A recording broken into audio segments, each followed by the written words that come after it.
জি, আমি ইতিমধ্যে কয়েকটি গণমাধ্যমে আজকের বিষয়গুলো আমি পরিষ্কার করেছি। আমাদের একটি শান্তিপূর্ণ একটি প্রোগ্রাম ছিল। প্রোগ্রামটি হচ্ছে আমাদের ডায়াগোলের ছাত্রদলের আয়োজনে একটি কর্মী সভা ছিল। এই কর্মী সভায় ডায়াগোলের ছাত্রদলের নেতাকর্মীরা আসার পথে শিবিরের অতর্কিত হামলা করে আমাদের ডায়াগোলের ছাত্রদলের নেতাকর্মীদের উপরে, এবং আমাদের কয়েকজন ইতিমধ্যে প্রায় 11 জনের মতো তারা আপনার কিসে রয়েছে, পপুলার হাসপাতাল সহ বিভিন্ন বেসরকারি সরকারি হাসপাতালে চিকিৎসাধীন অবস্থায় রয়েছে। তারপরে শিবিরের এক নেতা তৌহিদ নামে ঢাকা কলেজের সে শীর্ষ নেতা, সে আমাকে হুমকি দেয় যে আপনি ক্যাম্পাসে থাকেন, আপনি যান নিয়ে বের হতে পারবেন না, পিছন দিয়ে বের হতে হবে।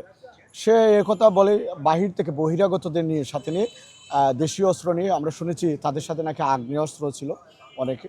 তো তারা সশস্ত্র অবস্থান নিয়ে আমাদের ক্যাম্পাসে দখল করার জন্য আমাদের উপরে অতর্কিত হামলা করে, এবং তখন সাধারণ শিক্ষার্থীরা ঢাকা কলেজ ছাত্রদলের নেতাকর্মীরাও আমার পাশে এসে দাঁড়ায় এবং তাদেরকে প্রতিহত করে তারা তখন দূরে পালিয়ে যায়।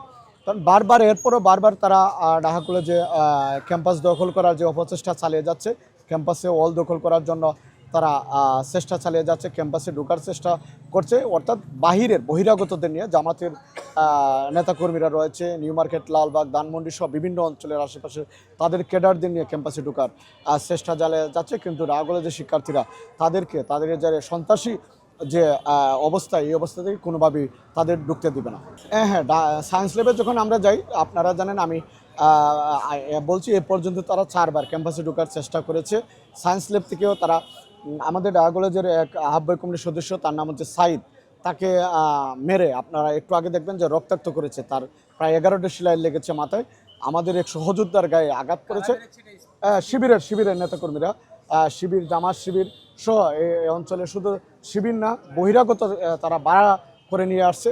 আমাদের ছাত্রদলের এক কর্মীর গায়ে আঘাত এসেছে, তখন আমরা তাদেরকে রক্ষা করার জন্য যাই, তারপর তারা দূরে আবার পালিয়ে যায়। হ্যাঁ, আমাদের অবস্থান শান্তিপূর্ণ, আমরা কারোর গায়ে হাত দিতে চাই না, এবং আমরা শিক্ষার্থীদের যে অবস্থান আমরা সুস্পষ্ট করেছি যে কোনো সন্ত্রাসী কার্যক্রম, অর্থাৎ শিবিরের যে গুপ্ত সন্ত্রাসী কার্যক্রম, তারা বহিরাগতদের নিয়ে ক্যাম্পাসে ঢোকার যে অপচেষ্টা চালিয়ে যাচ্ছে, আমরা ঢাকা কলেজের সকল ছাত্র সংগঠন এবং ঢাকা কলেজের শিক্ষার্থীরা আমরা তাকে প্রতিহত করব।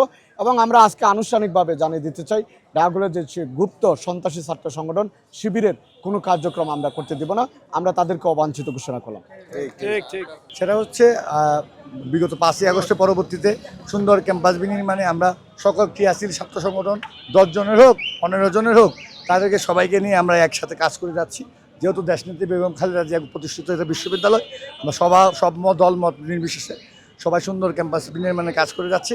কিন্তু 12ই ফেব্রুয়ারি পরবর্তীতে যখন ইন্টেরিয়াম গভর্নমেন্ট ছিল, যেহেতু যখন জামাতে বিসি ছিল, তখন যেই ছাত্র নেতারা আজকে মুভ করেছে, তাদের কোনো দাবি দাওয়া আমরা দেখি নাই। আজকে হয়েছে বিশ্ববিদ্যালয়ের যদি কোনো এজেন্ডা আমাদের থাকে, ওইটা আমরা বলেছি ইউজিসি চেয়ারম্যান যখন এসেছেন ওনাকে লিখিত আকারে পেশ করেন, কিন্তু ইউজিসি চেয়ারম্যানকে সামনে মুভ করার জন্য শিবিরের নেতারা সবাই জড়ো হয়। সেখানে বিশ্ববিদ্যালয় প্রশাসন বারবার অনুরোধ করে, তারপরেও তারা মব সৃষ্টি করে। এই মবের বিরুদ্ধে প্রশাসনের সহায়তায় যেহেতু ইউজিসি চেয়ারম্যান এসেছেন, উন্নয়ন কাজে ব্যাহত করার যেই প্রক্রিয়া, এবং কালকে জানেন যে রোকেয়া বিশ্ববিদ্যালয়ে যে তারা মব করেছে, এরই অংশ বিশেষে তারা এই ক্যাম্পাসে অরাজকতা পরিবেশ সৃষ্টি করেছে। সাধারণ শিক্ষার্থীরা মিলে সেখানে শিবিরের নেতাকর্মীদেরকে দাওয়া দিয়ে ক্যাম্পাস থেকে বের করে দিয়েছে। ক্যাম্পাস তো সাধারণ শিক্ষার্থীদের ক্যাম্পাস, সাধারণ শিক্ষার্থীরা ক্যাম্পাসে ক্লাস করছে। শিক্ষার পরিবেশ সেই সমকামী বাচ্চাদের যারা ধরেন নারী লোভী, সেসব যার আমির থেকে সহকারে কর্মী পর্যন্ত যারা ধরেন বিভিন্ন নারী ইস্যুতে যারা জর্জরিত, যাদের কোনো আইডিওলজি নেই, তাদেরকে সাধারণ শিক্ষার্থীরা মনে করেছে এই ক্যাম্পাসে অন্তত শিবিরের রাজনীতি বা শিবিরের সেই তথাকথিত বিতর্কিত ছাত্রনেতাদেরকে থাকার প্রয়োজন নেই। ক্যাম্পাসের সাধারণ শিক্ষার্থী তাদেরকে বের করে দিয়েছে।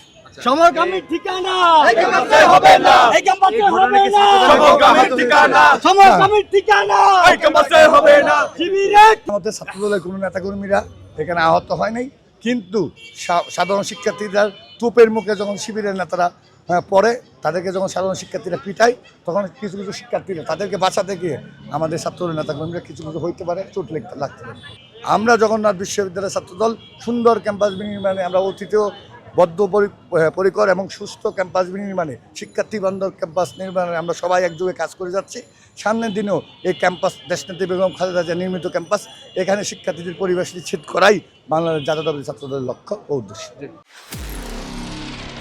নিরপেক্ষ, সত্য প্রকাশে আপোষহীন।